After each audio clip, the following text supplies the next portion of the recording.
کیا میرے ماں کے دودھ کی بات کو چھیڑ دیا؟ او لوگو برائلر مرغی کا سوپ پی کر اکڑنے والوں، اللہ پاک نے جو ماں کی گود کا فیض دے دیا یہ کسی نصیبوں والے کو نصیب ہوتا ہے، ہر ایک کو سنبھالنے کا اللہ ظرف نہیں دیا کرتا۔ جلبیب رضی اللہ تعالیٰ عنہ سن کے میدان کے اندر نکلے، شہید ہو گئے۔ جب جنگ ختم ہوئی مدنی کریم صلی اللہ تعالیٰ علیہ وسلم نے ارشاد فرمایا پتہ کرو کون کون کٹ گیا، کون کون بچا، کون غازی بنا، کون مجاہد بنا، شہادت کس کے نصیب میں آئی۔ اللہ غنی قربان جاؤ، سارے آ کے کھڑے ہو گئے، زخمی بھی پاس آ کے بیٹھ گئے۔ جلبیب رضی اللہ تعالیٰ عنہ کا پتہ نہ لگا۔ آپ نے فرمایا شہیدوں میں تلاش کرو، سارے صحابہ تلاش کر کے لائے، وہاں بھی پتہ نہ لگا۔ آپ نے فرمایا کہاں چلا گیا؟ زمین نگل گئی، آسمان کھا گیا، کہاں چلا گیا؟ جاؤ تو پتہ کرو، جاؤ پہاڑوں کی اوٹ میں دیکھو، درختوں کی چھاؤں میں دیکھو۔ ایک جوان دوڑا گیا، واپس آیا، کہنے لگا کملی والے 7 کافروں کے درمیان پڑا ہوا ہے۔ اللہ کے نبی خود تشریف لے گئے، تلوار دیکھا خون میں رنگین ہے، تلوار دیکھی خون میں رنگین ہے، اور دیکھا ارد گرد 7 کافر پڑے ہیں۔ نبوت کے چہرے پہ مسکراہٹ آ گئی۔ آپ نے ارشاد فرمایا لگتا ہے 7 کو مار کے پھر کٹا، 7 کو جہنم میں رسید پھینک کے پھر کٹا ہے۔ آپ نے نبوت والے شانوں والے دونوں بازو پھیلا دیے، فرمایا کوئی ہے اسے میرے بازوؤں پہ ڈال دے۔ جوانوں نے شہید کی میت کو اٹھایا، رحمت والے نبی صلی اللہ علیہ وسلم کے بازوؤں پہ لا کے رکھ دیا۔ 3 مرتبہ ارشاد فرمایا ھذا منی وانا منہ، ھذا منی وانا منہ، ھذا منی وانا منہ، یہ میرے میں سے میں اس میں سے، یہ میرے میں سے میں اس میں سے، یعنی یہ میرا میں اس کا، یہ میرا میں اس کا۔ پھر آپ نے فرمایا قبر تیار کرو۔ جب قبر تیار کر دی گئی، گھٹنے ٹیک کے نیچے قبر میں خود اترے اور اپنے ہاتھوں سے جلبیب کو اتارا، قبلے کی طرف چہرہ کیا اور مسکرا کے فرمانے لگے لے یار اللہ کے حوالے۔ جب یہ صحابہ اکرام نے سنا، سامنے سیدنا صدیق اکبر رضی اللہ تعالیٰ عنہ کھڑے تھے۔ جناب سیدنا صدیق اکبر نے دیکھا، دھاڑے مار مار کے رونے لگے۔ کسی نے پوچھا ابو بکر کیا بنی؟ رو کے کہنے لگے تمہیں کیا بتلاؤں، آج کالے رنگ والا ہمارے سے بازی لے گیا ہے۔ تدفین کے بعد رحمت والے نبی سیدھے جلبیب رضی اللہ تعالیٰ عنہ کے گھر چلے گئے۔ بوڑھے ماں باپ جلبیب رضی اللہ تعالیٰ عنہ کے گھر چلے گئے۔ آپ نے فرمایا اس کی گھر والی کو لاؤ۔ جلبیب کی گھر والی کا روتی ہوئی حضور صلی اللہ علیہ وسلم کے پاس آئی اور بیٹھ کے رونے لگ گئی۔ آپ نے فرمایا کیا بنی؟ کہنے لگی رو کے دنیا اجڑ گئی۔ آپ نے فرمایا تیری زبان سے وہ جملہ سننے آیا جب میرے نکاح کا پیغام بھیجا تھا، تو نے ساری چیزوں کو پسے پوچھ ڈال کر میری آواز پر لبیک کہا تھا، اور ایک جملہ میرے کانوں میں تیری طرف سے پڑا تھا۔ آج وہ مجھے جملہ سنا، محمد خود سننے کے لیے آیا ہے۔ روتی ہوئی کہنے لگی واللہ لا یضیعنی، اللہ مجھے ضائع نہیں کرے گا۔ رحمت والے نبی نے اسے دیکھا، ہاتھ اٹھا لیے، آسمان کی طرف دیکھ کے ارشاد فرمایا اللہ دیکھ کیا کہہ رہی ہے، واللہ لا یضیعنی، اللہ اس کی بات کا پاس رکھنا۔ پھر آپ نے ہاتھ اٹھائے ہوئے ہیں، خود فرمایا بیٹی تو بھی ہاتھ اٹھا۔ جلبیب کی گھر والی نے ہاتھ اٹھا دیے۔ رحمت والے نبی نے پھر 3 مرتبہ ارشاد فرمایا اللہم صب علیہ الخیر صبا، اللہم صب علیہ الخیر صبا، اللہم صب علیہ الخیر صبا ولا تجعل عیشا کدا کدا۔ الہ العالمین یہ کہہ رہی اللہ مجھے ضائع نہیں کرے گا، اللہ اسے رحمت والی آغوش میں سنبھال لے، اتنا دے کسی کے دروازے پہ جانے کی ضرورت نہ پڑے۔ وصلی علیہم ان صلاتک سکن لہم، نبی جس کے لیے دعا کر دے ہاتھ اٹھائے، نبی کی دعا رنگ لے کے آ گئی۔ صحابہ کہتے اللہ پاک نے حضور کی دعا کے صدقے اتنا دیا، ہمارے گھروں میں جب آٹا ختم ہو جایا کرتا، ہم جلبیب کے گھر سے آٹا لا کے اپنے گھر کے اندر روٹیاں پکایا کرتے تھے۔ آج آواز لگ رہی ہے واللہ لا یضیعنی، اپنے آپ کو میرے ہاتھوں میں دے دو، اللہ تمہیں ضائع نہیں کروں گا۔ میرے بابو آج ڈاکٹر پرچی جو کاٹ رہا ہے 500 روپے فیس لینے والے کی بات پر یقین ہے، مالک الملک کی بات پر یقین کوئی نہیں، آمینہ کے لال کی بات پر یقین کوئی نہیں۔ آج اپنا آپ اللہ کے ہاتھ میں دے دو، ورنہ دیکھو میرے بابو الزام وہی جو علامہ محمد احمد قادری کا ہوا کچھ مہینے پہلے مولانا عبید اللہ عامر صاحب کے علاقے میں ابائی گاؤں میں جلسہ ہوا، یہ کھڑا ہو کے شان دیوبند سنا رہا تھا۔ اسی نے تو اعلان کیا تھا کہ گجرانوالہ کی سرزمین پر علماء دیوبند کے کارناموں کو خراج تحسین پیش کرنے کے لیے کانفرنس کا انعقاد ہوگا۔ خیبر سے لے کر سندھ تک، بلوچستان سے لے کر سرحد تک سارے لوگ آئیں گے، لیکن اللہ کو کچھ اور منظور تھا، آنے والے آ گئے، محمد احمد قادری نہ آیا۔ یقین جانو جب یہ کانفرنس ہو رہی تھی بستر پہ لیٹا، میں جمعہ میں نے یہاں گرین ٹون میں پڑھایا، موت سے ایک دن پہلے میں ملنے کے لیے گیا، درس سے کرا رہا تھا، میرا چہرہ دیکھ کے ہنسنے لگ گیا۔ آج ان کی بہن اوپر بیٹھی ہوئی ہے، میں نے روکے کہا احمد قادری وہ مجھے نعت سنا دے جو کہا کرتا تھا جنہ جنہ آقا اللہ یا یاریاں۔ رو کے کہنے لگا مولوی عبدالحنان صدیقی میری ہن ہمت نہیں پہ رہی، میرے لیے دعا کر۔ آخری وقت خدا کی قسم وہ اپنے منہ سے ایک ایسا جملہ کہہ کے گیا آج یاد آتا ہے، آنکھیں برسنے لگ جاتی ہے کہ مولوی صاحب ایسا حال جو اس وقت میرا ہے بڑے بڑے لوگ ساتھ چھوڑ دیا کرتے ہیں۔ یقین جانو میں تو یاروں کی بات نہیں کرتا، آئے تم نے میری دکھتی رگ پہ ہاتھ رکھ دیا۔ یہ وقت ایسا ہوتا ہے جب بھائی اپنا فون نمبر کاٹ دیتا ہے، بھائی اپنا فون بند کر دیتا ہے، کوئی کسی کے ذریعے پیغام بھیجتا ہے ہسپتال میں تیرا بھائی تجھے فون کر رہا ہے، کہتا گنجائش کوئی نہیں پیسے مانگے گا، نہ کرتے شرمندگی آتی ہے جب بھائیوں کا بات بھائیوں کا فون سننے کو میرے بابو دل نہ چاہے، میرے بابو بھائیوں کا پھول کٹنے لگ جائے، سمجھ لو دنیا سے رحم ختم ہو گیا، قیامت آنے والی ہے۔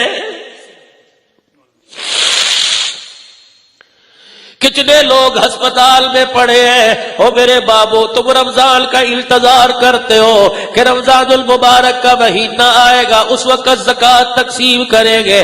کتنے لوگ ہسپتال کے اندر پڑے ہیں، ڈاکٹر کہتا ہے پیسے ٹیسٹ کے ہیں تو آگے ہاتھ کر تیرا خون نکالے، ورنہ کسی کو بلا جاؤ، رات کی تنہائی میں چلے جاؤ، اکیلے چلے جاؤ، ایسے مریض کے پاس جس کے سرہانے دوائی نہ رکھی ہو اسے جا کے پوچھو کیا بات ہے، موٹے موٹے آنسوؤں سے رو کے دکھائے گا۔ ایسا وقت آ گیا کہ اب بہن بھائیوں نے فون سننے سے انکار کر دیا، اب مجھے اللہ کا سہارا، اور زکوٰۃ دینے والے ایسے مریض کی پرچی لے لے، چپکے سے لا کے دوائی رکھ دے، رب ذوالجلال کی قسم ہے تو نے اسے موت کے وقت دوا دے دی، اللہ تجھے موت کے وقت جنت کی برکت سے کلمہ نصیب فرمائے گا۔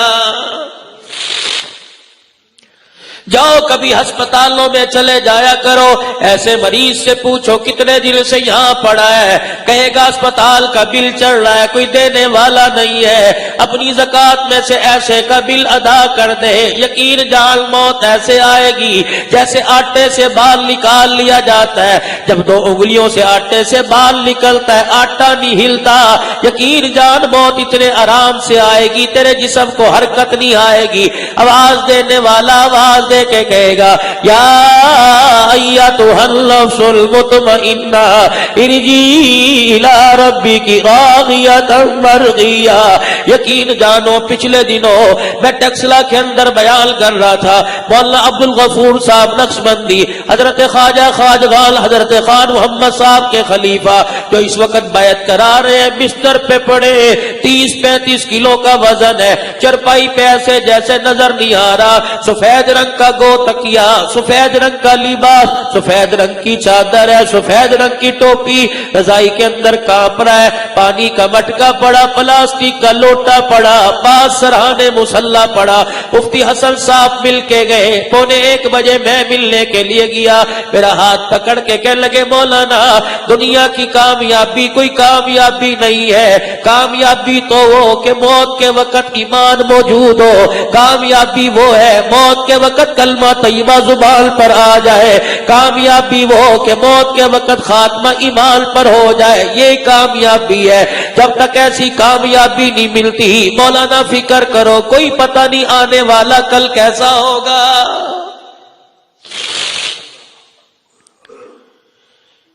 اتنی بے حسی نہ دکھاؤ، کیا تم روزانہ نہیں دیکھتے جنازہ گھر سے اٹھ رہا ہے، معصوم معصوم کلیاں، معصوم معصوم بچیاں، گلے میں کسی کے دوپٹہ، کسی کے سر پہ دوپٹہ، کسی کے پاؤں میں ایک جوتا، کسی کے پاؤں میں جوتا نہیں، چرپائی پکڑ کے پیر پکڑ کے چرپائی کے پائے پکڑ پکڑ کے دوڑ رہی ہیں، محلے والے دھکے دے کے اندر کر رہے ہیں۔ یہ معصوم معصوم کلیاں جنہوں نے بھی پوری طرح کھلنا نہ سیکھا، انہیں پتہ ہے میں دونوں ہاتھوں میں معاشرہ لے کے مسل دے گا، دروازے پہ کھڑے ہو کے چگاڑتی ہے اور بار بار کہتی ہے چاچو جی میرے ابو کو کہاں لے کے جا رہے ہو؟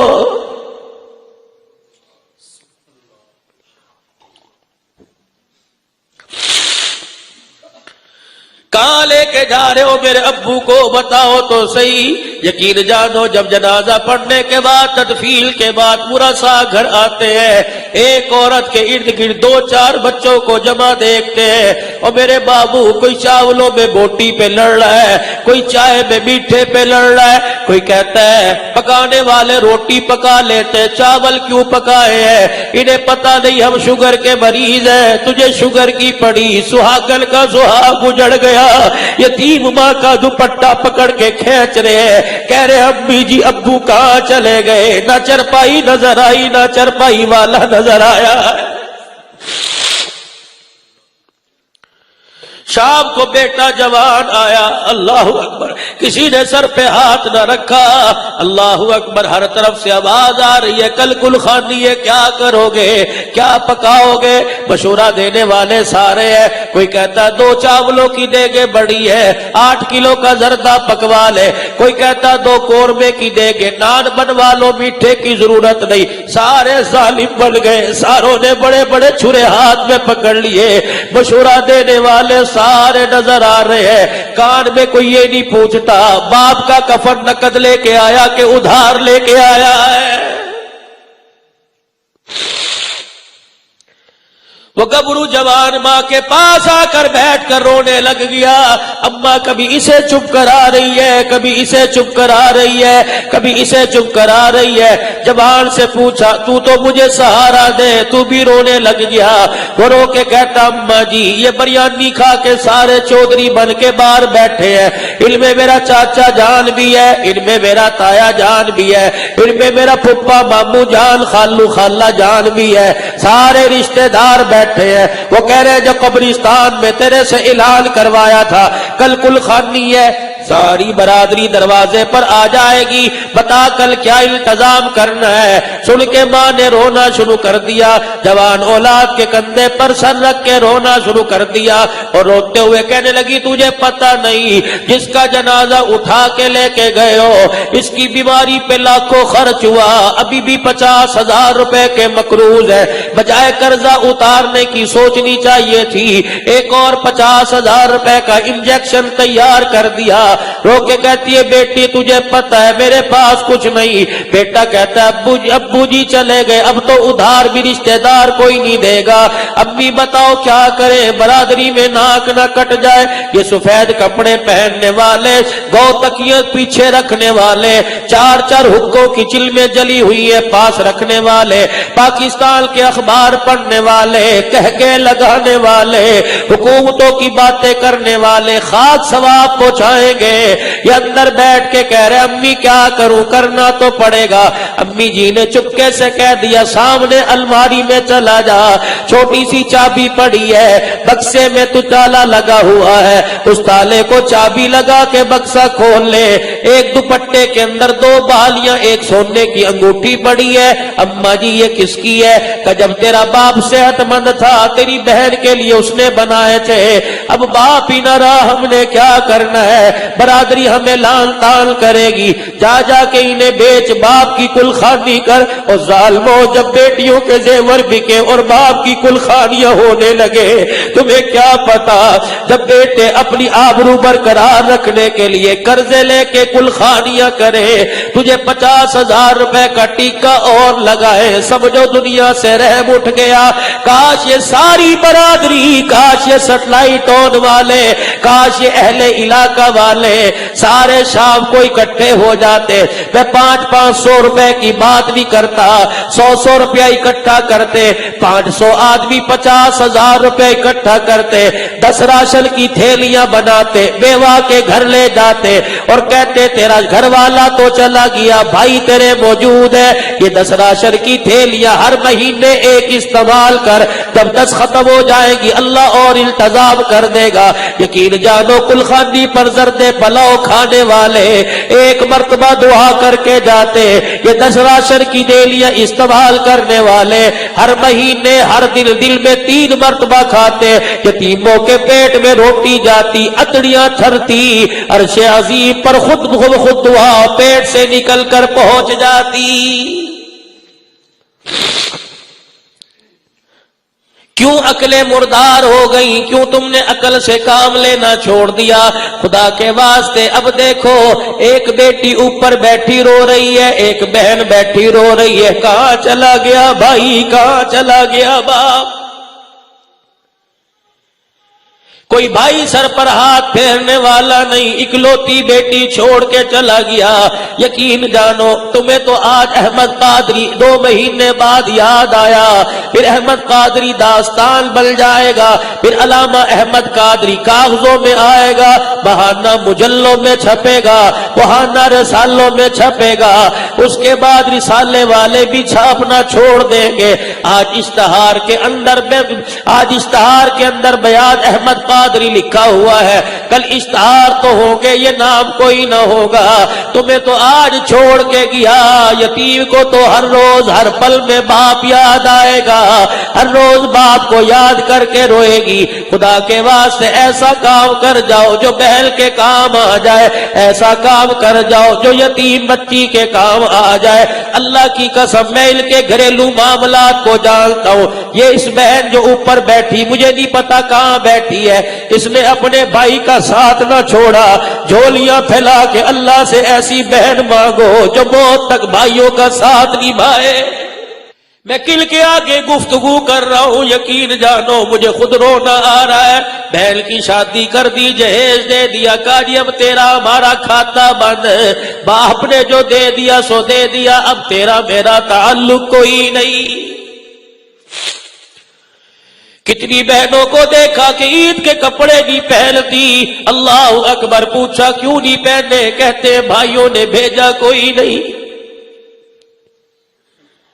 کتنی بہنیں دروازے پر آ کے چڑھی، بھائیوں نے دیکھ کے ماتھے پہ بل چڑھا لیے، گھر کے اندر داخل ہوئے، بیوی نے یوں دیکھا اور شوہر کو اندر بلایا، کہنے لگے پھر یہ چڑیل آ گئی۔ جب بھائیوں کے گھر میں بہنیں چڑیل بن جائے سمجھو قیامت آنے والی ہے۔